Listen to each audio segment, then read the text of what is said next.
नमस्कार और स्वागत है। आज हमारे सामने जो स्रोत हैं वे पहली नजर में बिल्कुल अलग-अलग दुनिया के लगते हैं। हाँ, एक तरफ बिहार पुलिस सब इंस्पेक्टर परीक्षा की तैयारी से जुड़े कुछ दस्तावेज हैं। और दूसरी तरफ हमारे पास कंप्यूटर की बुनियादी बातों पर एक किताब के कुछ पन्ने हैं। जो बिल्कुल ही अलग विषय लगता है। बिल्कुल। तो सवाल ये है कि इन दोनों का आपस में क्या लेना देना हो सकता है? तो आज का हमारा मिशन यही है, इन अलग-अलग स्रोतों के बीच छिपे हुए धागे को ढूंढना। हाँ, ये बहुत मजेदार है क्योंकि जब हम प्रतियोगी परीक्षाओं के बारे में सोचते हैं तो कोडिंग, डिकोडिंग और नंबर सीरीज हमें बस कुछ ट्रिक्स या शॉर्टकट का खेल लगता है। सही बात है। लेकिन हमारे स्रोत, खासकर वो जो कंप्यूटर वाली किताब है, वो हमें इन विचारों की जड़ तक ले जाती है। ये हमें दिखाती है कि ये पहेलियां सिर्फ पहेलियां नहीं है, बल्कि ये उस मूल तर्क का एक छोटा सा हिस्सा है जिस पर हमारी पूरी डिजिटल दुनिया टिकी हुई है। बिल्कुल, जैसे ही कोई कोडिंग डिकोडिंग कहता है, मेरे दिमाग में तो तुरंत स्कूल वाले सवाल आते हैं। हाँ, सबके आते हैं। अगर कैट को डीबीयू लिखा जाता है तो डॉग को क्या लिखेंगे? हाँ, बस अक्षरों के बीच का अंतर गिनते थे, +1, +2 और जवाब मिल जाता था। लेकिन हमारे एक स्रोत, लूसेंट कंप्यूटर, इस कोडिंग शब्द को एक बिल्कुल नए लेवल पर ले जाता है। आपने बिल्कुल सही पकड़ा। वो स्रोत हमें दिखाता है कि असल में कोडिंग का मतलब क्या है। यह सिर्फ अक्षरों को आगे पीछे करना नहीं है, बल्कि यह हर तरह की मानवीय जानकारी, हमारे अक्षर, हमारी संख्याएं, हमारे प्रतीक, इन सबको एक ऐसे रूप में बदलने की प्रक्रिया है जिसे एक मशीन, एक कंप्यूटर समझ सके। और यहीं से कंप्यूटर कोड की असली अवधारणा आती है। जैसे कि ASCII, जिसका जिक्र स्रोत में है, American standard code for information interchange. मुझे याद है मैंने ये नाम सुना है, पर कभी इस पर इतना ध्यान नहीं दिया। अक्सर नहीं देते। स्रोत कहता है कि ये एक सिस्टम है जिसमें हर कैरेक्टर को 7 या 8 बिट से दर्शाया जाता है। ठीक है। और यहाँ ये बात दिलचस्प हो जाती है। ASCII क्यों बनाया गया?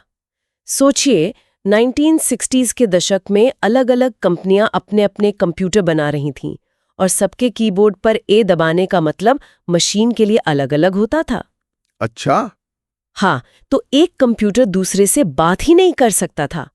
तब ASCII को एक मानक, एक स्टैंडर्ड की तरह बनाया गया। उन्होंने कहा, आज से हम सब सहमत हैं कि जब भी हमें ए अक्षर भेजना होगा, हम बाइनरी कोड 01000001 भेजेंगे। ये एक तरह की सार्वभौमिक डिजिटल भाषा बनाने जैसा था, है ना? अरे वाह, ये तो मैंने सोचा ही नहीं था। यानी हर बार जब मैं कीबोर्ड पे कोई बटन दबाता हूं तो मशीन असल में 0 और 1 का एक खास कोड सुन रही होती है। बिल्कुल। ये तो एक तरह का अदृश्य अनुवादक है जो हर वक्त काम कर रहा है। बिल्कुल। और सिर्फ ASCII ही नहीं, स्रोत में EBCD और BCD का भी जिक्र है। अब ये नाम भारी भरकम लग सकते हैं, लेकिन इनका मकसद समझना जरूरी है। जैसे IBM ने अपना एक अलग सिस्टम बनाया था, EBCD। ये हमें बताता है कि कोडिंग का कोई एक सही तरीका नहीं होता, बल्कि ये जरूरत के हिसाब से बनाए गए सिस्टम का एक सेट है। जरूरी चीज सिस्टम का होना है। अच्छा। जैसे BCD यानी बाइनरी कोडेड डेसिमल, ये संख्याओं को कोड करने का एक बहुत ही सीधा उदाहरण है। हाँ, ये उदाहरण तो स्रोत में साफ दिया है। 0 को 0000, 1 को 0001 और इसी तरह 9 को 1010 लिखा जाता है। ये तो सच में कोडिंग का सबसे शुद्ध रूप लगता है। और इसमें एक बहुत गहरी बात छिपी है। BCD का इस्तेमाल शुरुआती कैलकुलेटर और कंप्यूटर में इसलिए होता था क्योंकि ये इंसानी दशमलव प्रणाली, मतलब 0 से 9, और मशीन की बाइनरी प्रणाली 0 और 1 के बीच एक पुल का काम करता था। अच्छा, एक ब्रिज की तरह। हाँ, ये दिखाता है कि कोडिंग हमेशा किसी समस्या को सुलझाने के लिए की जाती है। यहाँ समस्या थी इंसान और मशीन के बीच संवाद की। तो आप कह रहे हैं कि परीक्षा में जो कैट को 3120 लिखने वाली पहेली है, वो असल में उसी सिद्धांत पर काम करती है जिस पर मेरा कंप्यूटर काम करता है। एग्जैक्टली। ये तो सोचने का बिल्कुल नया तरीका है। मतलब मुझे सिर्फ पैटर्न नहीं ढूंढना है, मुझे उस सवाल को बनाने वाले का सिस्टम क्रैक करना है। एग्जैक्टली। संबंध यही है। ये मनमाने कोड नहीं है, चाहे वो ASCII हो या परीक्षा का सवाल। दोनों में हमारे प्रतीकों को दूसरे प्रतीकों में बदलने का एक व्यवस्थित, नियम आधारित तरीका होता है। इस मूल विचार को समझना किसी भी कोडिंग डिकोडिंग समस्या को हल करने के लिए एक बेहतरीन मानसिक मॉडल है। ये तो हुई अक्षरों और प्रतीकों को कोड करने की बात, लेकिन तर्क शक्ति का दूसरा बड़ा हिस्सा है संख्याएं, नंबर सीरीज। हाँ 2, 4, 6, 8। अगला क्या? हाँ। ये तो बहुत आसान है, लेकिन हमारे कंप्यूटर वाले स्रोत हमें यहाँ भी किसी बहुत ज्यादा बुनियादी चीज की तरफ ले जा रहे हैं। सही कहा। स्रोत हमें बाइनरी नंबर सिस्टम के बारे में बताता है, एक ऐसा सिस्टम जो सिर्फ 2 अंकों का इस्तेमाल करता है, 0 और 1। 0 और 1। ये सबसे सरल, सबसे मौलिक नंबर सीरीज है जिसकी आप कल्पना कर सकते हैं। स्रोत में बिजली के सर्किट के ऑन मतलब 1 और ऑफ मतलब 0 होने का जो उदाहरण दिया गया है, वो इसे समझने का सबसे अच्छा तरीका है। तो आपका फोन, लैपटॉप, सब कुछ इसी ऑन और ऑफ पे चल रहा है। दुनिया का हर डिजिटल उपकरण सिर्फ 0 और 1 से। ये पूरी डिजिटल दुनिया चल रही है। ये सुनने में तो मतलब नामुमकिन सा लगता है। हम तो 0 से 9 तक 10 अंकों के साथ काम करने के आदी हैं। सही है। सिर्फ 2 अंकों से बड़ी बड़ी गणनाएं कैसे हो सकती हैं? चलिए एक छोटा सा उदाहरण देखते हैं। स्रोत में बाइनरी अंक गणित का जिक्र है। मान लीजिए हमें 5 और 3 को जोड़ना है। ठीक है, जो 8 होता है। हाँ, अब बाइनरी में 5 को लिखते हैं 101 और 3 को लिखते हैं 011। अब इन्हें जोड़ते हैं वैसे ही जैसे हम स्कूल में करते थे, बस नियम अलग हैं। ओके। दाहिनी तरफ से शुरू करते हैं। 1 + 1 होता है 10, तो हम 0 लिखेंगे और 1 हासिल जाएगा। ठीक है, कैरी ओवर। हाँ, अब बीच में 0 + 1 और हासिल का 1 मिलाकर हुआ 1 + 1, जो फिर से 10 होता है, तो हम फिर 0 लिखेंगे और 1 हासिल जाएगा। ओके। सबसे बाईं तरफ 1 + 0 और हासिल का 1 मिलाकर हुआ 1 + 1, जो कि 10 ही है, तो हमारा जवाब आया 1000। और 1000 का मतलब बाइनरी में 8 होता है। बिल्कुल, बाइनरी में 1000 का मतलब 8 ही होता है। ये तो कमाल है। हाँ। मतलब नियम बहुत सरल है। 0 + 0 0, 0 + 1 1, 1 + 0 1 और 1 + 1 10। बस इन 4 नियमों से आप कुछ भी जोड़ सकते हैं। कुछ भी।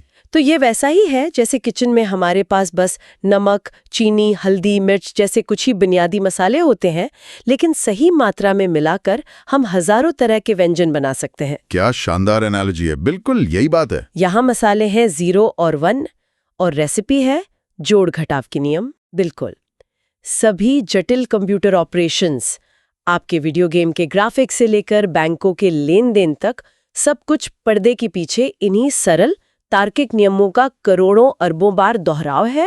वाह। ये वो मूलभूत तर्क है जो सब कुछ चलाता है, और ये हमें एक बहुत बड़े सवाल पर सोचने को मजबूर करता है। हमारी दुनिया में कितनी जटिल दिखने वाली प्रणालियां असल में बहुत ही सरल दोहराए जाने वाले नियमों पर बनी होती हैं। ठीक है, ये सब बहुत दिलचस्प है। कंप्यूटर की भाषा, बाइनरी का गणित। लेकिन अब सबसे जरूरी सवाल पर आते हैं। मैं बिहार पुलिस एसआई की तैयारी कर रहा हूं। मेरे सामने सवाल आएगा कि 2, 5, 10, 17, 26 इस सीरीज में अगला नंबर क्या होगा। मुझे ये जानने से क्या फायदा कि बाइनरी में 5 को 101 लिखते हैं। ये एक बहुत ही जायज और जरूरी सवाल है। फायदा सीधे सीधे बाइनरी का फॉर्मूला लगाने में नहीं है। तो फिर फायदा है आपकी सोच बदलने में। जब आप ये समझ जाती हैं कि कंप्यूटर जैसी जटिल मशीनें भी बस कुछ सरल नियमों पर चलती हैं, तो आप परीक्षा के सवालों को एक अलग नज़र से देखने लगती हैं। आप अब सिर्फ अगला नंबर खोजने की कोशिश नहीं करती, आप उस सीरीज को बनाने वाले नियम या सिस्टम को डिकोड करने की कोशिश करती हैं। अच्छा, मतलब नजरिया बदलने की बात है। जैसे आपने जो सीरीज कही 2, 5, 10, 17, 26, एक सामान्य छात्र शायद इनके बीच का अंतर देखेगा, +3, +5, +7, +9, और समझ जाएगा कि अगला अंतर +11 का होगा, तो जवाब 37 है। बिल्कुल, और ये तरीका सही है, इसमें कोई गलती नहीं है। लेकिन जो व्यक्ति सिस्टम के स्तर पर सोचता है, वो शायद एक और पैटर्न देखेगा। जैसे कि वो देखेगा कि हर संख्या एक वर्ग से एक ज्यादा है। 1 का वर्ग +1 = 2, 2 का वर्ग +1 = 5, 3 का वर्ग +1 = 10, 4 का वर्ग +1 = 17, हाँ समझ गया। 5 का वर्ग +1 = 26। तो अगला होगा 6 का वर्ग +1 = 37। अब देखिए, दोनों तरीकों से जवाब वही आया। हाँ, जवाब तो वही है। लेकिन दूसरे तरीके में आपने उस सीरीज का सोर्स कोड ही पकड़ लिया। ये एक ज्यादा मजबूत समझ है। ये बात तो सही है। अड्डा 247 और फलो जैसे स्रोतों में भी सीरीज कंप्लीशन और कोडिंग डिकोडिंग को परीक्षा के लिए बहुत महत्वपूर्ण बताया गया है। तो ये गहरी समझ हमें उन विषयों में महारत हासिल करने में मदद कर सकती है। आपने पूरी बात का सार बता दिया। अब एक सवाल सोचिए, मान लीजिए परीक्षा में आता है, अगर डॉग को 4157 लिखा जाता है तो कैट को क्या लिखेंगे? ठीक है। अब ज्यादातर लोग क्या करेंगे, वे अक्षरों की पोजीशन देखेंगे। डी चौथा अक्षर है, ओ 15वां और जी 7वां है, तो कोड बना 4157। ये एक सीधा सिस्टम है। हाँ, ये तो आसान है। लेकिन अगर सवाल होता कैट को XG लिखा जाता है तो क्या करते? तब दिमाग चकरा जाता। सी का एक्स से, ए का जेड से क्या संबंध है? हाँ, अब मुझे समझ आ रहा है। ए वर्णमाला का पहला अक्षर है और जेड आखिरी, हाँ, बी दूसरा है और वाई सेकंड लास्ट। ये तो अक्षरों को उलटने का सिस्टम है। सी तीसरा है तो आखिरी से तीसरा अक्षर एक्स होगा। वाह, देखा आपने? जैसे ही आपने सिस्टम क्या हो सकता है ये सोचना शुरू किया, आपने पहेली को तोड़ दिया। यही वो स्किल है जो कंप्यूटर के मूल सिद्धांतों को समझने से विकसित होती है। तो आज हमने देखा कि कोडिंग, डिकोडिंग और नंबर सीरीज जो हमें परीक्षा की तैयारी में महज कुछ सवाल लगते हैं, असल में बहुत गहरे सिद्धांतों पर आधारित हैं। बिल्कुल। कोडिंग मूल रूप से जानकारी को एक व्यवस्थित तरीके से प्रस्तुत करना है और नंबर सीरीज उन नियमों का खेल है जो किसी भी क्रम को नियंत्रित करते हैं। और अंत में एक विचार छोड़कर जाती हूँ जो इन सब बातों को एक बहुत बड़े कैनवास पर रखता है। बताइए। हमारे एक स्रोत में सिंधु घाटी की लिपि का उल्लेख है। एक ऐसी भाषा, एक ऐसा कोड जिसे दुनिया के बड़े बड़े विद्वान आज तक डिकोड नहीं कर पाए हैं। हमें हजारों मोहरें मिली हैं, पर हम नहीं जानते कि उन पर क्या लिखा है। और ऐसा क्यों? क्योंकि हमारे पास उसका सिस्टम समझने की कोई कुंजी, कोई रोजेटा स्टोन नहीं है। ये तो कोडिंग डिकोडिंग की सबसे बड़ी चुनौती है। बिल्कुल। और क्या पता उसे समझने का तर्क भी उन जटिल प्रणालियों जैसा हो जिनकी हमने आज चर्चा की। हो सकता है वो कोई साधारण अक्षर बदलाव वाली पहेली ना हो, बल्कि उसके पीछे व्याकरण, गणित और संस्कृति की एक पूरी व्यवस्था छिपी हो। यह हमें सोचने पर मजबूर करता है कि पैटर्न और कोड को समझने की ये चुनौती कितनी पुरानी और सार्वभौमिक है। प्राचीन हड़प्पा की मोहरों से लेकर हमारे आज के कंप्यूटर स्क्रीन तक। बिल्कुल। इंसान हमेशा से इन पहेलियों को सुलझाने की कोशिश करता आया है।